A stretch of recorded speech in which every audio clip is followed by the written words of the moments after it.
This steel and glass structure weighs 3,500 tonnes and rises 10 stories above the ground.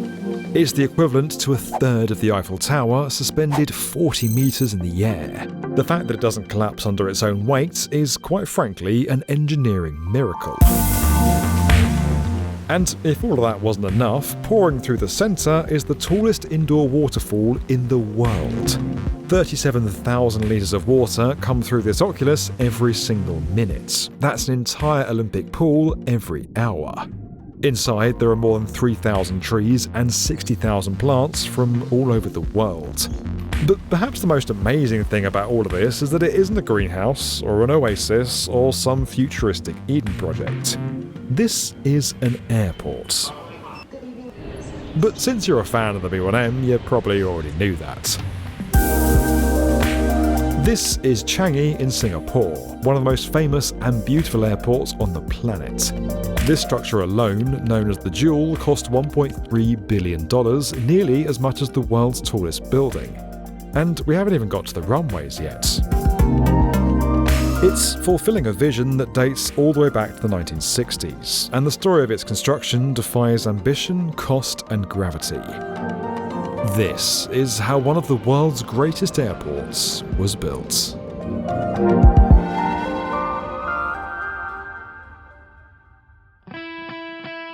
In 1967, the first Prime Minister of Singapore announced his vision for the country. He called it the Garden City. He believed he could make Singapore one of the greatest cities in the world, and that demand for excellence extended to the city's airport. To talk about Changi Airport as we know it today, we have to talk about another visionary, Moshe Safdie. He's the architect behind the Jewel. This is a guy who sees the fundamentals of gravity and says, "Thanks, but that's not for me." You can see this from his early work in Montreal that made him a star architect, to the Altair building in Sri Lanka, and over at Raffles City in Chongqing, China. But perhaps his most famous and impactful work can be found on the skyline of Singapore. This is Marina Bay Sands. In 2010, the complex opened to the public as the most expensive skyscraper ever built. The towers quickly became critical darlings in the architectural world, and Singapore got an icon and a focal point for the city. This was their Opera House, their St Paul's Cathedral, their Empire State Building. And like Safdie's best work, these towers too defied gravity. Each of the towers were made of two smaller towers that were essentially leaning against each other like a pair of playing cards. Then on top, they held up an enormous 1.2 hectare sky park, the world's longest public cantilever. This balancing act had to accommodate for each of the towers moving slightly in the wind and settling over time, something that all buildings do. It was, and continues to be, an engineering marvel.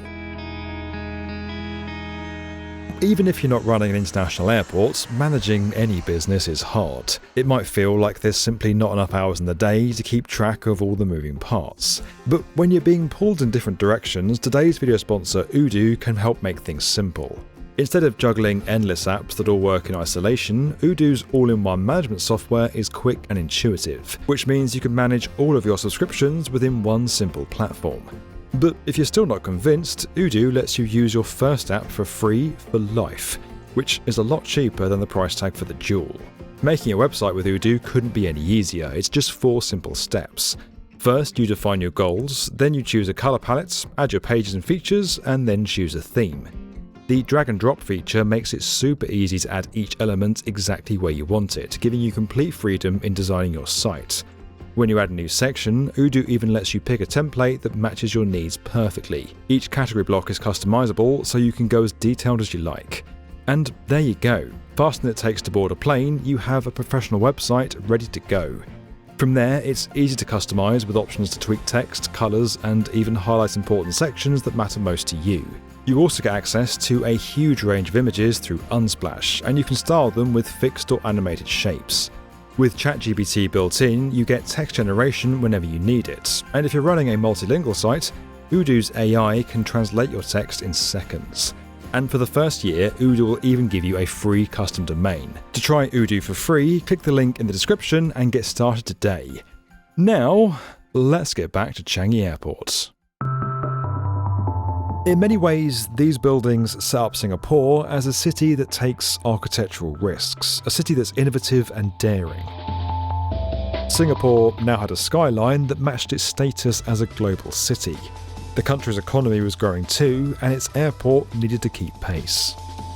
Terminal 1, the original terminal, needed to be expanded to meet record passenger numbers, and Changi approached Safdie to create a new gateway for the city that would match the towers he'd just built. Safdie had a radical thought. What if the airport itself could be a destination? So often an airport is thought of as a non-place, a transitory area that you use to get from point A to point B, but not really a place in its own right.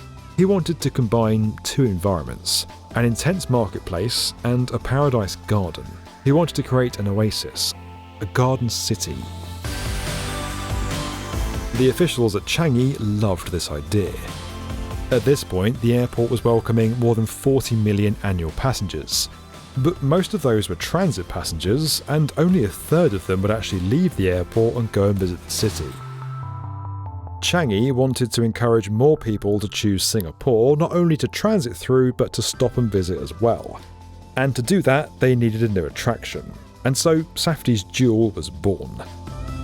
This is where it was to be constructed, and you might notice a problem. There's something already here. Well, two things actually. Safdie wanted the Jewel to be constructed where the SkyTrain and control tower were already sitting. The train would have gone directly through where the waterfall was supposed to be, and that obviously couldn't happen. Singapore was daring, but not that daring. The solution was to push the waterfall slightly off-centre so that it wouldn't be directly in the middle, helping the train but creating a geometric and engineering nightmare. Placing the hole off-centre like this creates all sorts of engineering problems on top of the logistical challenge of the entire structure being toroid-shaped. You see, Safdie didn't want the Jewel to be just another dome, that had already been done. He wanted it to be the inverse of a dome, like a toroid or a donut, something that would be special. His design would accumulate with the structure pucking inwards, not outwards. To pull this off and ensure the structure wouldn't collapse under its own weight, his team of architects had to work very closely with engineers from BuroHappold. And this is how they kept the building upright. First off, the structure has two phases. A shell phase, the part of the building that is a dome, and then the tension phase, the part that comes inward to form a waterfall. The shell has a perimeter support that goes all the way along the edge of the building at level 5. Then you have 14 sets of columns that are inset from that perimeter. The area from the perimeter to the columns is supported in the same way that a dome would be. But from the columns to the waterfall, there's nothing. This part of the structure is held up by tension. It's called a tension cone, and it's being supported by a compression ring that's created by the 14 columns. Once the models and the engineering was all worked out, it was of course then very important to choose the right materials to make the dome and the tension cone. High-strength steel and tempered glass were chosen for their durability and resistance to environmental stress. The steel could bear significant loads, while the glass panels were designed to withstand wind forces and other external pressures. This special laminated glass was used for the roof to prevent shattering even in extreme weather. It was within the framework of these glass panels that pipes were hidden to carry water up to the oculus. Water would then pour out into the vortex and into the basement 5 stories under the airport. You see, if the water stopped on the main floor of the Jewel, it would splash up and flood the area. Instead, water falls down into the basement and is then pumped around the building and back up to the roof. The Jewel is even equipped with sensors so that when it rains, which it does quite a lot in tropical Singapore, the pipes shut off and moderate how much water flows into the vortex. This structure took 5 years to build, and it was done right in the heart of the Changi Airport aerodrome, all without disrupting vital operations. Once it was completed, they began filling the interior with that greenery. a whopping 3,000 trees and 60,000 shrubs. Now, creating an environment where both people and plants can thrive at the same time is a whole other challenge. They'd essentially built a gigantic greenhouse here, which is great for plants but can be uncomfortable for visitors. To combat this, pipes filled with chilled water were built into the floor, and air conditioning vents were hidden under benches.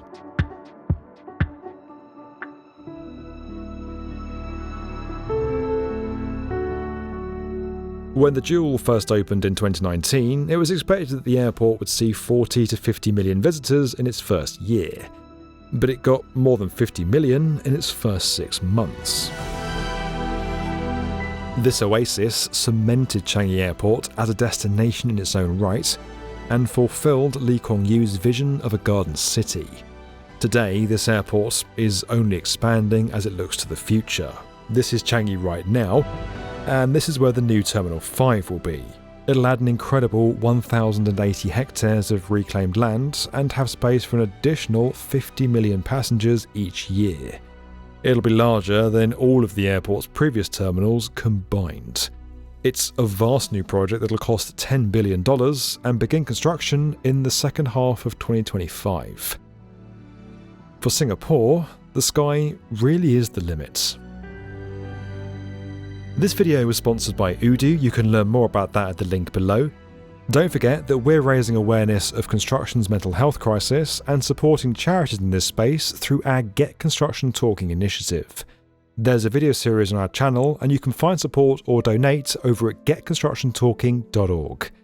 And as always guys, if you enjoyed this video and you want to get more from the definitive video channel for construction, make sure you're subscribed to the B1M.